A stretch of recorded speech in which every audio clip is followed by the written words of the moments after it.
वक्रतुंड महाकाये सूर्यकोटि समप्रभा निर्विघ्नं कुरु मे देवा सर्वकार्येषु सर्वदा। सभी दर्शकों को सादर चरण स्पर्श। मैं प्रज्ञा भार्गव सामे गजल के 14वें प्रकरण में आप सभी का स्वागत करती हूँ और अभिनंदन करती हूँ। शुक्रिया तेरे तीरे आने से रौनक तो बढ़ी, शुक्रिया तेरे तीरे आने से रौनक तो बढ़ी, वरना ये महफिल ए जज्बात अधूरी रहती। और इसी के साथ ही मैं कार्यक्रम की शुरुआत करते हुए सबसे पहले मैं अपनी चाची डॉक्टर अनुराधा चाची को आमंत्रित करूंगी जो आए मंच पर आसीन हो।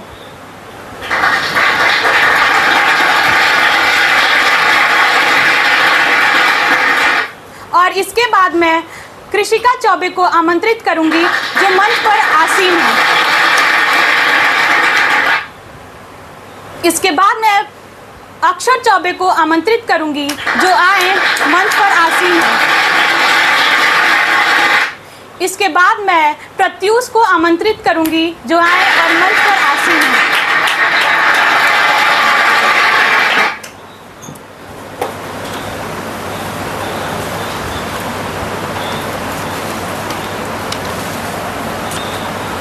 धन्य हुए आज हम और मिट गए सारे अंधियारे, धन्य हुए आज हम और मिट गए सारे अंधियारे। आँखों को बहुत सुकून आया, आँखों को बहुत सुकून आया जो आप सभी वक्ता हमारे यहाँ पधारे।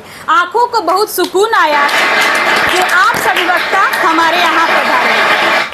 और इसी के साथ ही मैं कार्यक्रम को प्रारंभ करते हुए सबसे पहले मैं मुख्य वक्ता अपनी चाची अनुराधा चाची को बुलाना चाहूँगी जो अपना गज़ल या जो भी बातें हो वो प्रस्तुत करें।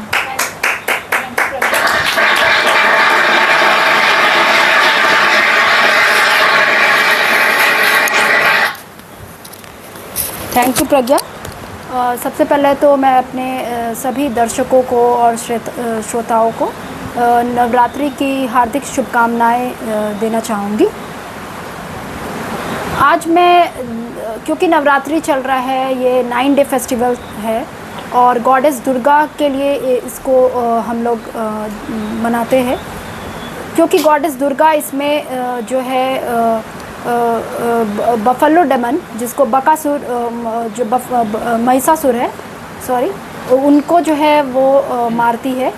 और ये जो है फेस्टिवल जो है वो वीमेन एम्पावरमेंट से संबंधित है, महिला सशक्तिकरण से संबंधित है। तो मैं इस पर आज जो है कुछ अपने विचार को रखना चाहूँगी। सबसे पहले तो मैं थोड़ा जो मेरा स्टैंड रहेगा वो फेमिनिस्ट स्टैंड रहेगा और इसके बारे में बताना चाहूँगी कि फेमिनिज़्म एक पॉलिटिकल थियोरी है जो कि बिल्कुल भी मेन के अगेंस्ट नहीं है। सबसे पहला जो मिथ है, जो भ्रांति है फेमिनिज़्म को लेकर के वो ये होता है कि ये फेमिनिस्ट है तो ये ऑब्वियसली मेन के अगेंस्ट होगी, ये मर्द पे जुर्म करने का जो है समर्थन में खड़ी होगी। और भी बहुत तरीके का भ्रांतियाँ होता है जो कि जैसे ही अगर आप कहते हैं कि मैं फेमिनिस्ट हूँ या फेमिनिस्ट स्टैंड लेना चाहूँगी या लेती हूँ तो इस पर जो है तरीके का जो है माइंड में परसेप्शन बन जाता है सामने वालों का, खासकर मेन कम्युनिटी में, जो उनको लगता है कि अच्छी लड़की नहीं होगी, ये अच्छी बहू नहीं होगी, ये अच्छी बेटी नहीं होगी, अरे फेमिनिज़्म से खतरा है परिवार को, परिवार की एकता को। और ये जो है इस तरीके से ये पूरी तरह से ये मार्जिनलाइज कर दिया जाता है एक बहुत ही बेहतरीन डिस्कोर्स को। अब बात है कि फेमिनिज़्म फिर है क्या, जब फेमिनिज़्म मेन के अगेंस्ट नहीं है, जो फेमिनिज़्म जो है वो मेन के ऑपरेशन के लिए भी नहीं कहता है, तो फिर फेमिनिज़्म क्या है? फेमिनिज़्म एक ऐसी विचारधारा है, एक ऐसी आइडियोलॉजी होती है जो कि प्रमोट करता है जेंडर इक्वालिटी को। ये जो स्टैंड होता है ये जेंडर इक्वालिटी जो है मतलब कि मैन और वीमेन के बीच में समानता हो, हक का समानता हो, समानता अवसर का हो, इसके बारे में कहता है। ये समाज के लिए बहुत ज़्यादा ज़रूरी है, ये परिवार के लिए बहुत ज़्यादा ज़रूरी है और ये राष्ट्र के लिए बहुत ज़्यादा ज़रूरी है क्योंकि एक पक्षी भी होती है तो वो दोनों पंखों से अपना उड़ती है, ना कि एक पंख से उड़ती है।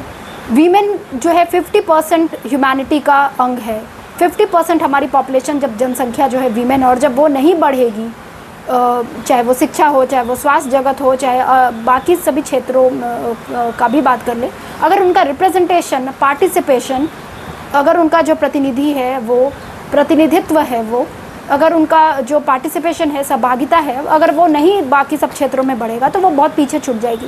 जब वीमेन पीछे छूटेगी तो ऑब्वियसली एक पूरा परिवार पीछे छूटेगा। जब वीमेन पीछे छूटेगी तो राष्ट्र पीछे छूट जाएगा।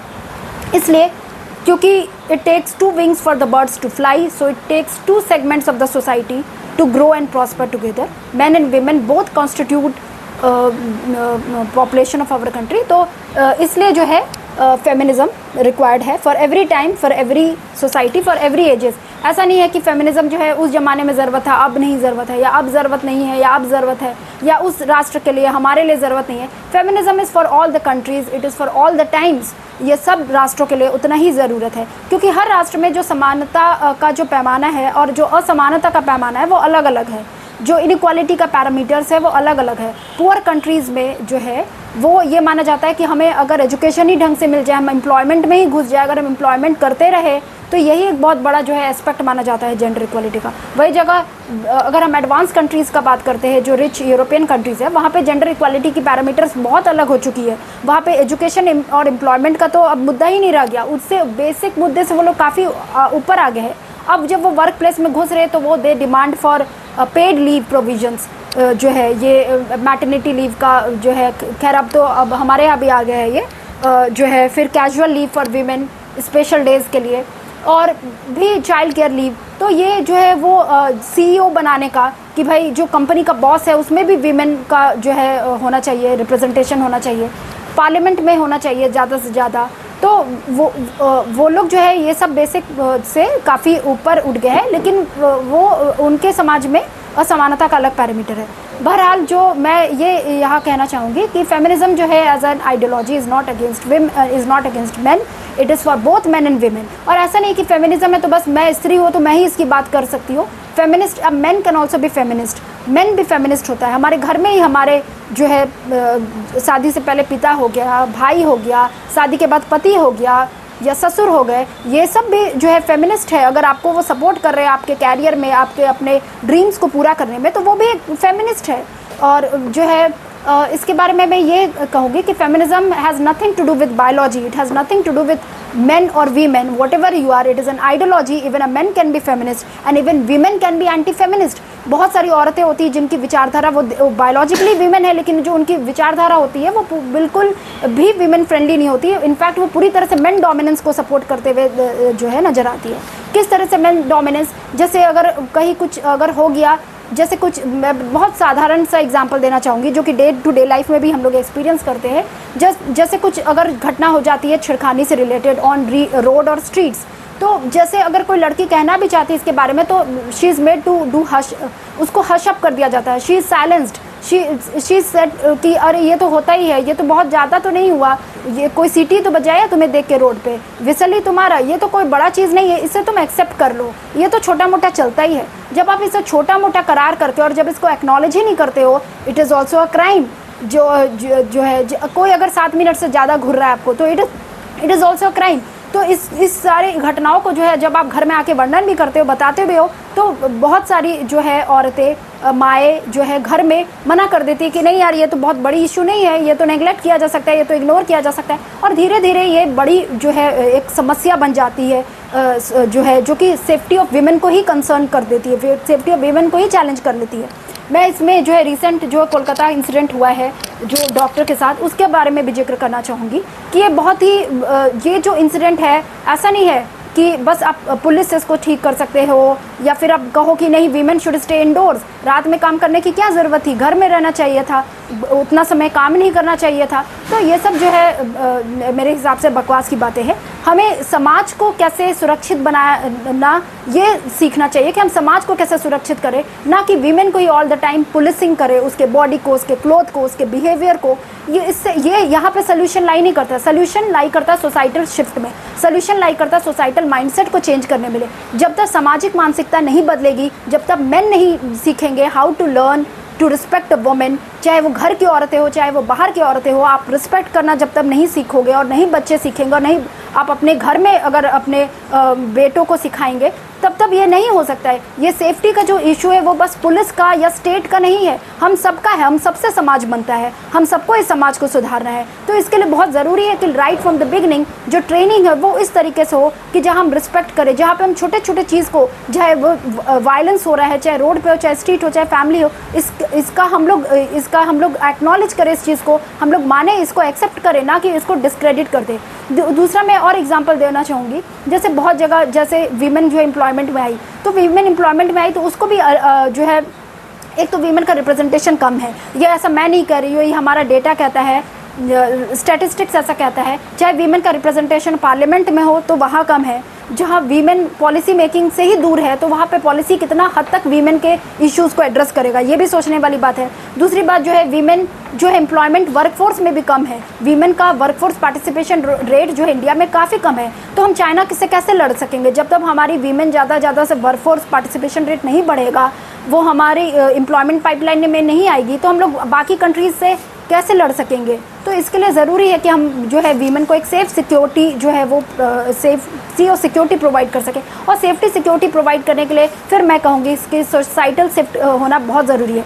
एज अ को वर्कर भी जब आप साथ में वीमेन कलीग को काम करते हुए देखते हैं तो हमें उसके तरफ एक एटीट्यूड रखना चाहिए कि जो हम फ्रेंडली हो, उनको प्रमोट करें, उनको सपोर्ट करें, क्योंकि एक दूसरे के हैंड होल्डिंग से, एक दूसरे के सपोर्ट से ही एक चेन बनता है ह्यूमैनिटी का, और उसी से जो है पूरी समाज और राष्ट्र विकसित होती है। और जैसे दुर्गा पूजा का भी मैं अभी जिक्र करना चाहूँगी कि जो गॉडेस दुर्गा है वो एक एम्पावर्ड फॉर्म ऑफ वुमेन है जो कि इविल को मारती है। वो उनके पास पावर है, तो वो पावर से ऐसा नहीं है कि वो मर्दों को मार रही है, वो किसको मारती है, वो इविल को मारती है, जो महिषासुर है उनको मारती है, क्योंकि वो ब्रह्मा जी से जो है एक ब्लेसिंग ले लेते हैं कि वो इमॉर्टल हो जाएंगे, वो अमर हो जाएंगे, उनको कोई नहीं मार पाएगा। और फिर जो है फिर गॉडेस दुर्गा जो है वो उनका जो अवतार है, इनकारनेशन है, वो इसी के लिए हुआ है कि ताकि वो महिषासुर को मार सके। और जो है लगातार 9 दिन ये फाइट चलता है और फिर 10वें दिन जो है वो ट्राइडेंट से, त्रिशूल से शिव जी के द्वारा दिया हुआ, उससे जो है वो महिषासुर को मार देती है। सो ये जो 10th डे है वो बहुत इंपॉर्टेंट है। वो दशहरा जो है वैसे हम इसे सेलिब्रेट करते हैं, या विजयदशमी भी इसको जो है कहते हैं। विजयदशमी मतलब होता है कि 10th डे पे जो है विक्ट्री हो रही है, गुड का ओवर इविल, अच्छाई का बुराई पे जीत होता है। और विजयदशमी इसलिए इसको कहते हैं। फिर दशहरा इसलिए कहते हैं क्योंकि 10 हारा 10 हेडेड जो डेमन है, 10 हेडेड डेमन मतलब यहाँ पे 10 अवतार का जो राक्षस है, रावण है, उस पर जो है राम जी जो है विजय पाते हैं, उनको मारते हैं और ये राम जी इस तरह से विजय पाते हैं। तो ये जो विजय है वो अच्छाई का बुराई पर है। तो मैं यही कहना चाहूँगी कि गॉडेस दुर्गा का भी जो हम सेलिब्रेट करते हैं वो एक फेमिनिस्ट का फॉर्म है। और गॉडेस दुर्गा जो है अपने पावर को इस्तेमाल करी है, वो मिसयूज़ नहीं करी है अपने पावर को, बल्कि अपने पावर को इस्तेमाल करी है जो इविल है, जो बुराई है, उस पर जो है जीत पाने के लिए, अच्छाई के लिए, ताकि समाज राष्ट्र इस तरह से विकसित रहे। तो फेमिनिज्म भी ये बात करता है कि जब वीमेन को एम्पावरमेंट का बात ये करता है तो इसलिए नहीं करता है कि वो जो है वो आउट ऑफ कंट्रोल हो जाएगी, वो जो है अगेंस्ट चली जाएगी फैमिली के, वो इसलिए नहीं करता है, वो बल्कि इसलिए करता है कि जो इविल है, जो गलत है, जो समाज में जिसको हम लोग एक्सेप्ट कर लेते हैं, जिसको हम लोग नेग्लेक्ट कर देते हैं, उसको जो है हम लोग एक्नॉलेज करें और उस पर हम ये साइलेंटली प्रोटेस्ट तो करें कि भाई ये गलत है। जब तक हम गलत को गलत नहीं मानेंगे तो कैसे हम जो है विकसित हो पाएंगे। यही मेरा कहना है। थैंक यू प्रज्ञा। बहुत सुंदर चाची। जय हो जग में जले जहाँ भी, नमन पुनीत अनल को, जिस नर में भी बसे हमारा, नमन तेज को बल को। किसी वृंत पर खिले विपिन में, पर नमस्य है फूल, सुधि खोजते नहीं गुणों का, आदि शक्ति का मूल। बहुत बहुत धन्यवाद चाची। और इसके बाद मैं प्रत्यूष को बुलाना चाहूँगी जो अपना गज़ल प्रस्तुत करें।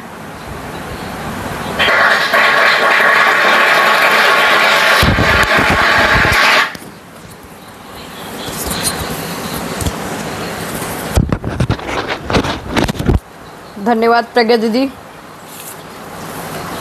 एक बार और मैं कुमार विश्वास की ही कविता सुनाऊंगा। चांद रे गुस्सा मत होना। चांद रे गुस्सा मत होना, जालिम था वो घना अंधेरा, जिसने मेरा आंगन घेरा, बनते बनते फिर से बिखरा। तेरे द्वारे का पग फेरा, शायद कोई फेंक रहा है तुझ पर मुझ पर जादू टोना। चांद रे गुस्सा मत होना, अब तुझ से क्या राज छिपाऊं, अब तुझसे क्या राज छिपाऊं, तुझसे ही चांदनी कहाऊं, तुझसे ही चांदनी कहाऊं। सूरज बुझता हो बुझ जाए, सूरज बुझता हो बुझ जाए, तेरे छिपने से घबराऊं। तुझसे मुझसे ही रोशन है, तुझसे मुझसे ही रोशन है धरा तेज का कोना कोना, तुझसे मुझसे ही रोशन है धरा तेज का कोना कोना। चांद रे गुस्सा मत होना। एक और मैं कविता सुनाऊंगा।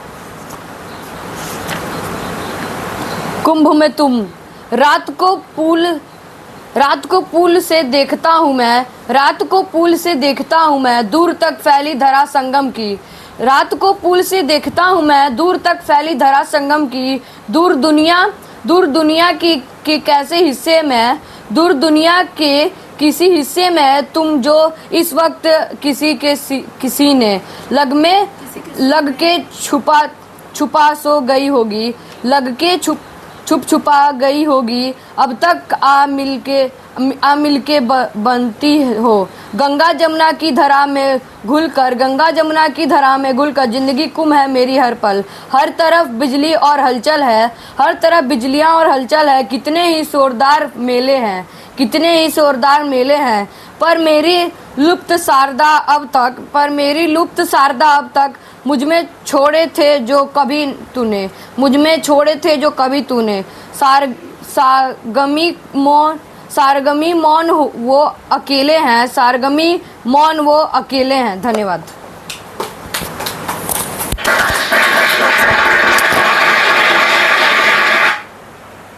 बहुत अच्छा प्रत्युष। मंजिल पे हयात आके जरा थक सी गई, मंजिल पे हयात आके जरा थक सी गई। मालूम ये होता है बहुत तेज चली है, मालूम यह होता है कि बहुत तेज चली है। और इसी के साथ ही मैं अपने तीसरे वक्ता अक्षर चौबे को आमंत्रित करूंगी, जो आए और अपना गज़ल प्रस्तुत करें। बहुत बहुत धन्यवाद दीदी।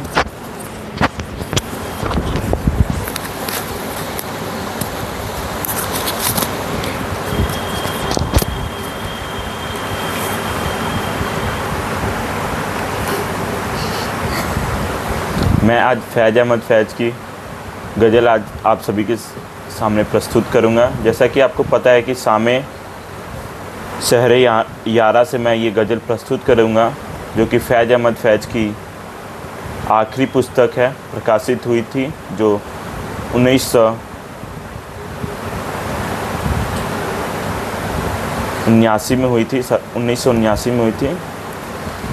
ये उनकी आखिरी पुस्तक है, सामे शहरे यारा। फिर से मैं रिपीट कर देता हूँ। उनका एक गज़ल है जो कि अक्टूबर 1975 में उन्होंने लिखा था। तुम अपनी करनी कर गुजरो, इसका शीर्षक है। अगर जो ये गज़ल आप सभी को अच्छा लगे तो इस वीडियो पे कमेंट और लाइक ज़रूर करें। बहुत बहुत धन्यवाद। अब क्यों उस दिन का जिक्र करो, अब क्यों उस दिन का जिक्र करो, जब दिल टुकड़े हो जाएगा और सारे गम मिट जाएंगे, जो कुछ पाया खो जाएगा। जो मिल ना सका वो पाएंगे, जो मिल ना सका वो पाएंगे, ये दिन तो वही पहला दिन है, जो पहला दिन था चाहत का, हम जिनकी तमन्ना करते रहें और जिसका हरदम डरते रहें, और जिसका हरदम डरते रहें। ये दिन तो कितनी बार आए, 100 बार बसे और उजड़ गए, 100 बार उल्टे और भर गए। अब क्यों उस दिन की फिक्र करो, जब दिल टुकड़े जाएगा और सारे गम मिट जाएंगे। तुम खौफो खतर में से दूर गुजरोगे। जो होना है सो होना है, गर हंसना है तो सहना है, गर सोना है तो रोना है। तुम अपनी करनी कर गुजरो, जो होगा देखा जाएगा। यह आप सभी को मैंने पहले ही बताया था कि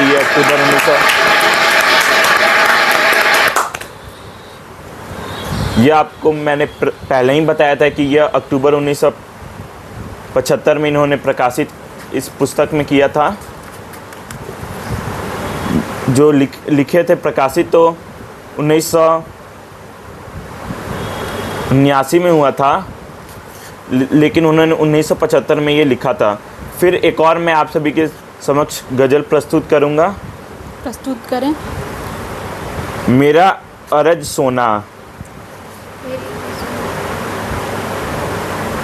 सॉरी, ये मेरी अरज सुनो है, जो सितंबर 1975 में इन्होंने लिखा है। मेरी अरज सुनो दस्तगीर पीर, दस्तगीर मतलब होता है मददगार। मेरी अजर सुनो दस्तगीर पीर, माई रही कहूँ कासे मैं अपने निजा की फीर। नैया बांधो रे किनारे दरिया, मोरे मंदिर अब क्यों नहीं आए। इस सूरज से अर्ज सुनाते, दर्द बताते, नैया खेत मुन्नत करते रहता तकते। कितनी सदियां बीत गई हैं, अब जाकर ये भेद खुला है। जिनको तुमने अर्ज गुजारी मतलब विनती की बात हो रही है यहाँ पे। जो हाथ था पकड़ने वाला, जिस जा लागी नाव तुम्हारी, जिससे दुख का दारुण मांगा। दारुण मतलब होता है मददगार। आपको मैंने पहले ही बताया था, दस्तगीर मतलब भी होता है मददगार ही। तोरे मंदिर में जो नहीं आया, वो तो तुम ही थे, वो तो तुम ही थे। इसी के साथ मैं उनका शामे सहरयाना में से एक और गजल आप सभी के समक्ष प्रस्तुत करूंगा। प्रस्तुत करें। जो 1946 में उन्होंने लेनिनग्राड में लिखा था। लेनिनग्राड का गोरिस्तान मतलब कब्रिस्तान होता है। सर्द सिलों पर दर्द सिलों पर, सर्द सिलों पर दर्द सिलों पर, ताजा गर्म लहू की सूरत। गुलदस्तों के छिटे हैं, कतबे सब बेनाम हैं, लेकिन हर एक फूल के नाम लिखा है। गाफिल सोने वालों का, याद में रोने वालों का, अपने फर्ज से फारिग होकर। फारिग मतलब कर्तव्य निपटाकर। कर्तव्य, किसी कर्तव्य आपको मिला उसको निपटाने को ही, कर्तव्य निपटाकर ही उसको फारिग बोलते हैं। अपने लहू की तान के चाकर, अपने लहू की तान के चाकर, सारे बेटे ख्वाब में हैं। अपने गमों का हार पिरोकर अम्मा अकेली जाग रही है। इसी के साथ मैं शामे सहरयाना से आप सभी के समक्ष 3 गज़लें प्रस्तुत किया। बहुत बहुत धन्यवाद, आपने हमें सुना। कोई भी त्रुटि हो उसके लिए मैं क्षमा प्रार्थी हूँ, और आप सभी से अनुरोध करता हूँ कि ज़्यादा से ज़्यादा इस वीडियो को लाइक करें और सब्सक्राइब करें इस चैनल को। बहुत बहुत धन्यवाद। मैं अब प्रज्ञा दीदी, धन्यवाद जी, आप कार्यक्रम में बुलाए इसके लिए बहुत बहुत धन्यवाद। बहुत सुंदर अक्षर। जो बातचीत के असली हिमायती थे कभी, जो बातचीत के असली हिमायती थे कभी, वो बातचीत को मुंहजोरिया समझते हैं, वो बातचीत को मुंहजोरिया समझते हैं। मैं जो चुप रहता हूँ तो मेरे कुछ कम फर्ज अजीज मेरे लिहाज को कमजोरिया समझते हैं। मैं जो चुप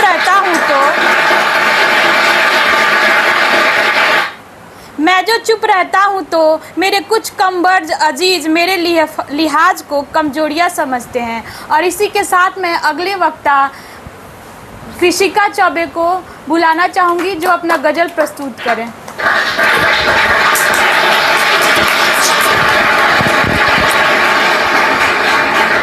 धन्यवाद। मैं आज आप लोगों को बसीर बद्र की कुछ नज़में सुनाना चाहूँगी, गज़लें सुनाना चाहूँगी। अब दिलों के अलावा पढ़ना क्या, अपना कागज़ कलम से रिश्ता क्या, आंसुओं से मेरी हथेली पर कौन पढ़ता कि उसने लिखा क्या, एक महक जैसी रात की रानी, क्या बताऊं कि मैंने सोचा क्या, जब भी देखो उसी तरफ नज़रें, चांद भी है किसी का चेहरा क्या, तुम मेरी ज़िंदगी हो ये सच है, ज़िंदगी का मगर भरोसा क्या, तुम मेरी ज़िंदगी हो ये सच है, मगर ज़िंदगी का भरोसा क्या।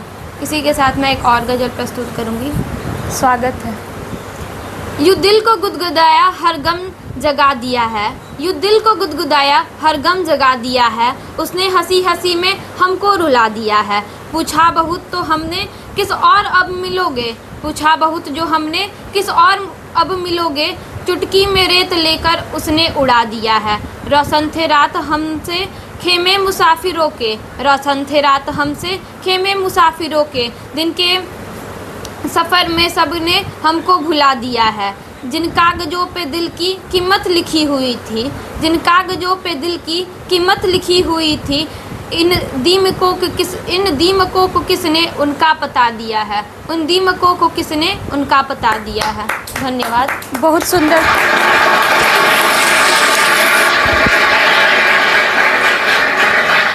बहुत सुंदर कृषिका।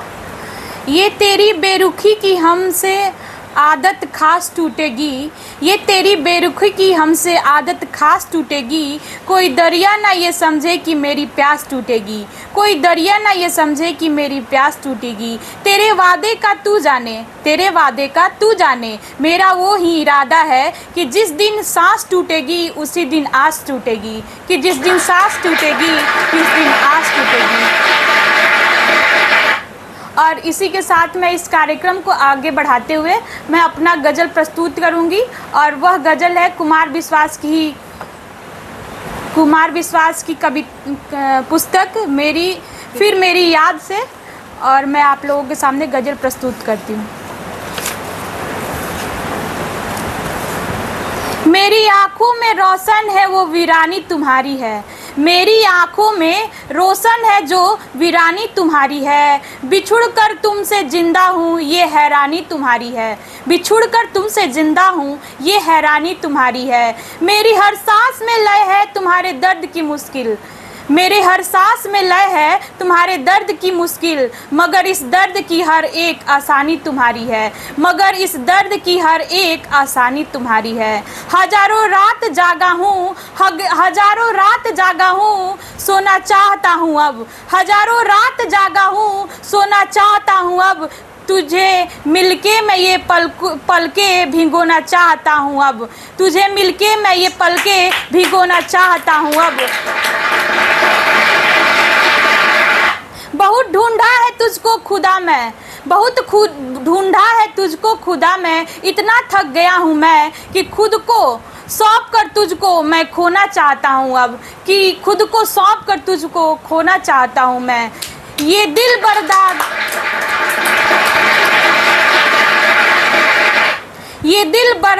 करके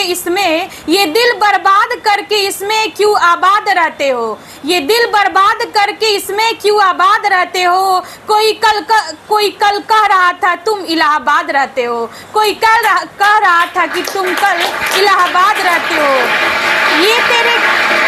ये तेरे कैसे सोहरते मुझको, ये कैसे सोहरते मुझको आता कर दी मेरे मौला, ये कैसे शोहरतें मुझको आता कर दी मेरे मौला। मैं सब कुछ भूल जाता हूँ मगर तुम याद रहते हो। मैं सब कुछ भूल जाता हूँ मगर तुम याद रहते हो।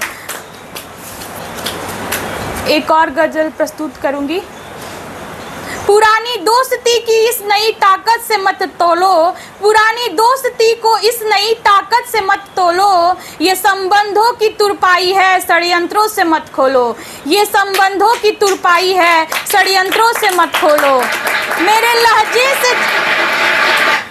मेरे लहजे की छेनी से गढ़े कुछ देवता जो तब, मेरे लहजे की छेनी से गढ़े कुछ देवता जो तब मेरे लफ्जों पे मरते थे वो अब कहते हैं मत बोलो। मेरे लफ्जों पे मरते थे वो अब कहते हैं मत बोलो। और इसी के साथ मैं अपना ये गज़ल समाप्त करती हूँ। वैसे तो गज़लें इसमें बहुत ज़्यादा हैं, लेकिन मैंने कुछ चुनिंदा गज़लों को आप लोगों के समक्ष प्रस्तुत किया। और मैं कृषिका चौबे से कहना चाहूँगी कि वे धन्यवाद ज्ञापन करें।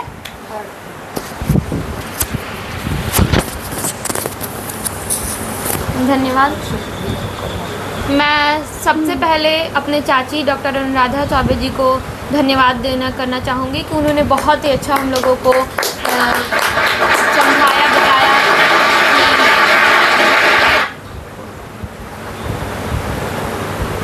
और उसके बाद मैं अक्षर चौबे को धन्यवाद देना चाहूँगी। उन्होंने बहुत अच्छे हम लोगों को कैद की कुछ गज़लें प्रस्तुत की। उसके बाद मैं प्रत्युष चौबे को भी धन्यवाद देना चाहूँगी। उन्होंने हमारे शास्त्र की कुछ बहुत ही अच्छी कविताएं प्रस्तुत की, बहुत अच्छे ढंग से उन्होंने हमें बताया और सुनाया। उसके बाद मैं प्रज्ञा दीदी को भी धन्यवाद करूँगी। उन्होंने बहुत अच्छे से संचालन किया और उनकी भी गज़ल बहुत अच्छी थी। इसी के साथ इस कार्यक्रम को हम लोग मैं आप सभी अब मैं चाहूँगी कि आज नवरात्रि का दिन है, तो हम सभी थोड़ा सा 2 मिनट के लिए दुर्गा स्तुति पढ़ेंगे। ओम या देवी सर्वभूतेषु शक्तिरूपेणी संस्थिता नमस्तस्तै नमस्तस्तै नमस्तस्तै नमो नमः। हमारे चैनल पे। और इसी के साथ मैं आप लोगों से एक करवद्ध प्रार्थना करूंगी कि आप हमारे चैनल को लाइक करें, शेयर करें और सब्सक्राइब करें। धन्यवाद।